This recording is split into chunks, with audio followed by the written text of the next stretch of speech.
You are Locked On Ole Miss, your daily podcast on the Ole Miss Rebels. Part of the Locked On Podcast Network, your team every day. Thanks again for making the Locked On Ole Miss podcast your first listen every day. We're free and available wherever you get your podcasts, including YouTube. We're part of the Locked On Podcast Network, your team every day. Hello, I'm Steven Willis, the host of the Locked On Ole Miss podcast, and I'm here with Brian Smith, the Florida football scout. And we're going to talk a little bit of 2026 recruiting today because we have a basketball game coming up a little bit later on tonight. We talked about Austin Simmons and his super confidence in the show this morning. So we do want to take an opportunity to talk a little 2026 football because the coaches are out on the road as well. How you doing, Brian? Doing well, sir. How about yourself? Pretty good. You drove up from Central Florida into Alabama yesterday. How was that? About like getting your teeth pulled. It's just, I got to Albany and it just started snowing. And for anybody that's familiar with Dixie, you know, they're not really capable of doing anything with the roads. I watched one vehicle smack the guardrail on the highway between Georgia, the middle of the state, and getting over to Phoenix City area. I mean, it was like out of a movie. So, I mean, it just driving 20 mile an hour in spots, sometimes slower, because going downhill is not a good thing in these kind of conditions. So I was very fortunate to physically make it to my apartment.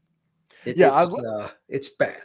Yeah, I lived in Philadelphia for 2 years in the military, and I learned real quick that you don't accelerate going uphill and you don't brake going downhill. Yeah, it's if you do that in ice, it's going to be catastrophic. So you have to throttle control at a very high level. So I'm glad you made it home safely.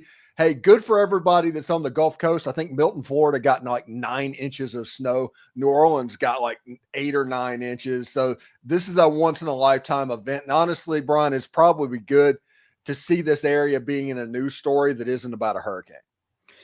That is also true. I'll take us to the snow over a hurricane anytime. Yeah. So let's talk about the 2026 recruiting class. And we're going to start talking about this prospect because you and I sat there talking about him at Under Armour at practice, and it's Deuce Geralds. Deuce Geralds is the son of Devon Gerald, who was a center at Ole Miss. I think he was the center on that famous Sports Illustrated cover with Jevon Sneed. But Deuce Geralds, we sat there and talked about it, and I was like, hey, what do you think of this guy? And it's like, this guy has the skill set in an all-star game to be the MVP. And I was like, okay, whatever. You hear that all the time. And you look at him, and it kind of adds up. And the one issue that I have with him, he's listed at like 6'3", 280.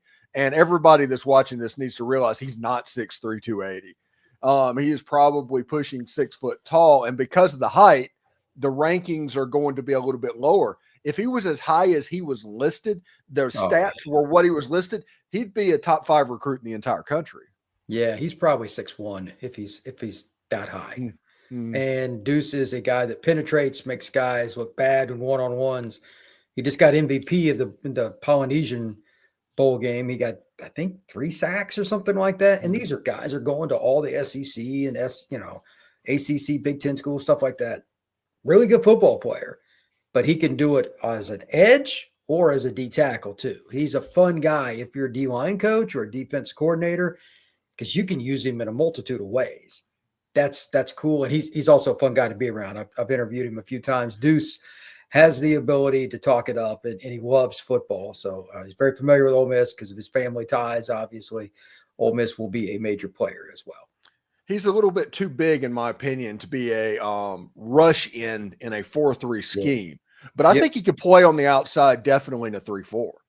Oh, yeah. He can do just some different things. But 3rd and 8, you can use him in different spots. And he may change his height and weight a little bit between college. But more than anything else, the thing you need to know is lateral quickness for a man his size. The way he looks is not normal.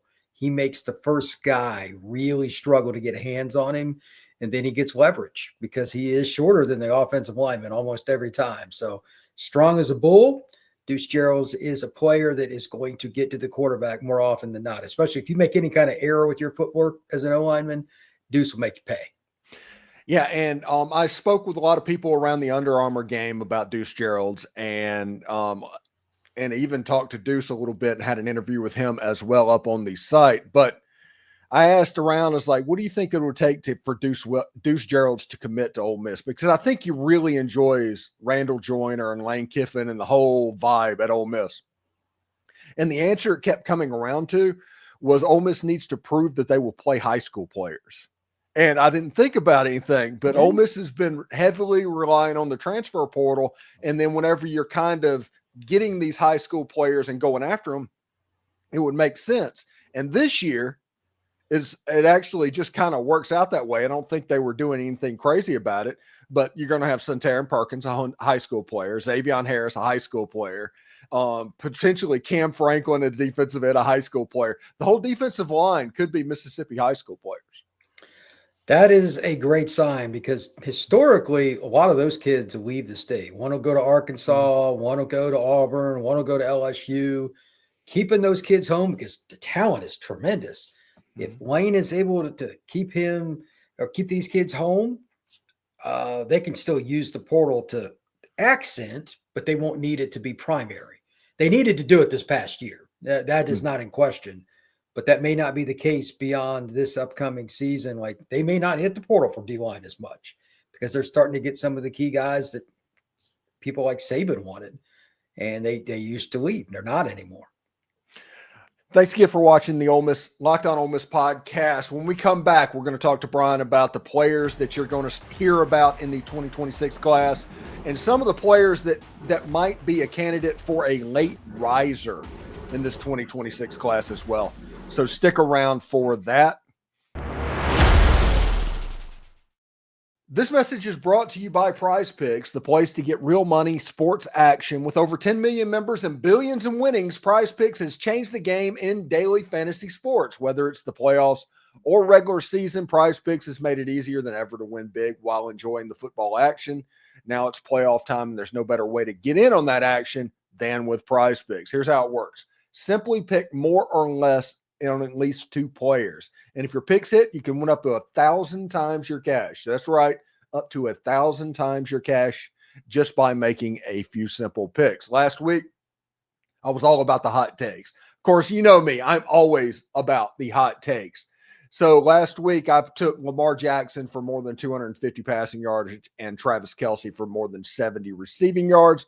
It's fun to predict and easy to play. And plus, with Prize Picks Flex Play, you can still double your money even if none of your picks hit, or one of your picks doesn't hit, I should say.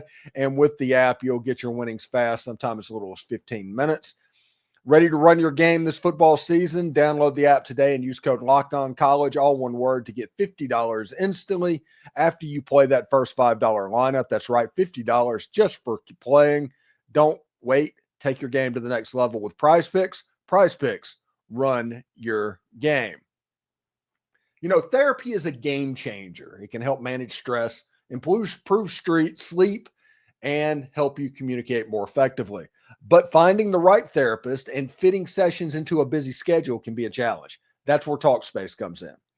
TalkSpace is a leading virtual therapy provider, making getting the help you need easy, accessible, and affordable. With TalkSpace, signing up is simple. You can match with a licensed therapist who fits your needs, usually within 48 hours.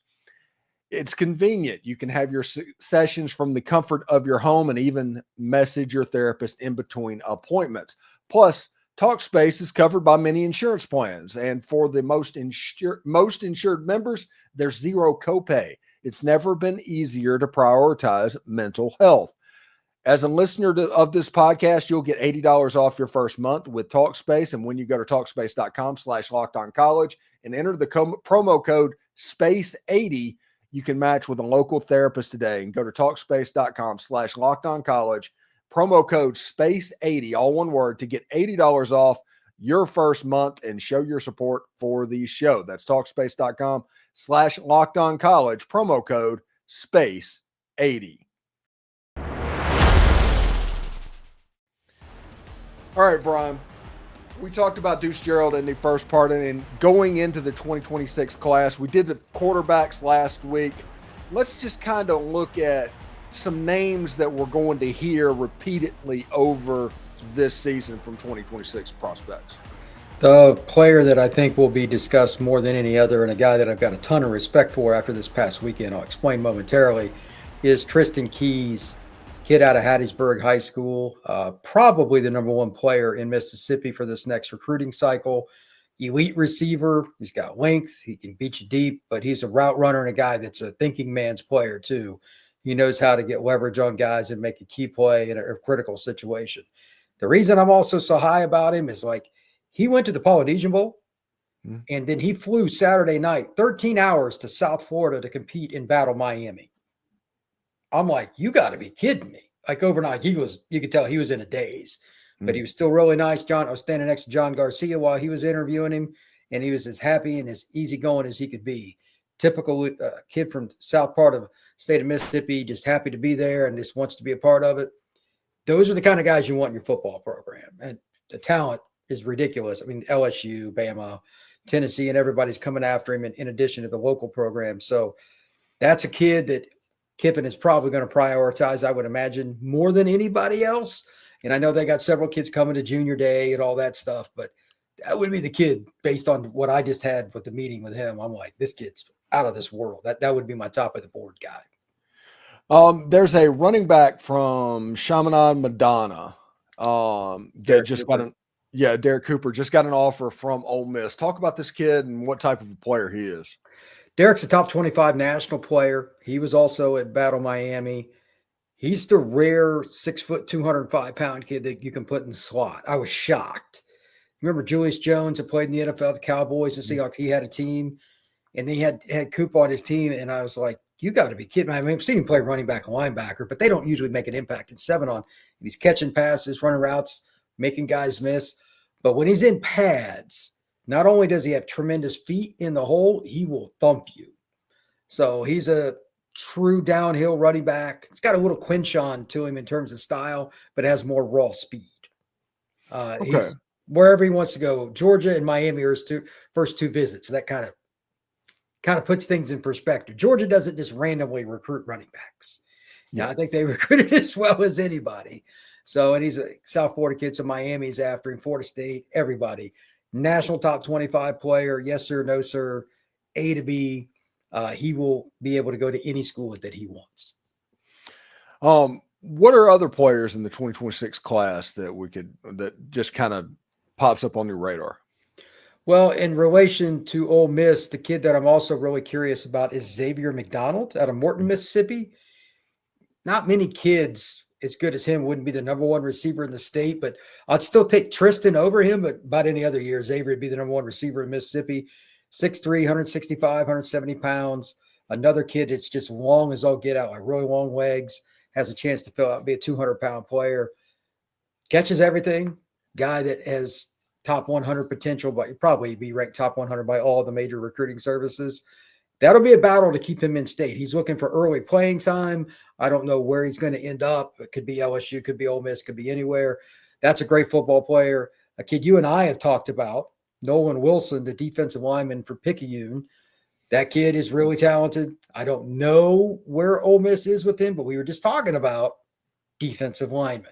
If Ole Miss is going to take that next step as a college football program, the easiest path is just get the kids out of high school, or at least it sounds that way. We know it's not, but that's what they want to do. Wilson might be the top guy in state for a defensive lineman in a state that always has defensive linemen. He's somebody to watch. And if you want another kid that's a Lane Kiffin special in terms of the type of player he is, Demarius Yates out of Kemper County, the running back. He's about 180 pounds, give or take. Twitchy kid. He'll still run it between the tackles, but the way Lane likes to use jet motion, throw screens, do different things to get the running backs involved in a variety of ways, Yates would be a kid that would be tremendous for him. And Jeraylin McCoy out of Tupelo. Oh, yeah. McCoy's a kid I know very, very well. 6'6". He's 245. He's gotten himself in great shape. I saw him a couple weeks ago at a tournament, a 5-on-5 tournament. Very athletic kid. He's always been on the scene in Mississippi. Everybody knew who he was like by his sophomore year. He's committed to LSU, but I don't think that recruitment is anywhere near over. Not that Wayne really cares if he's committed anywhere. Oregon's offered him. He's got offered some schools in Florida, like coast to coast.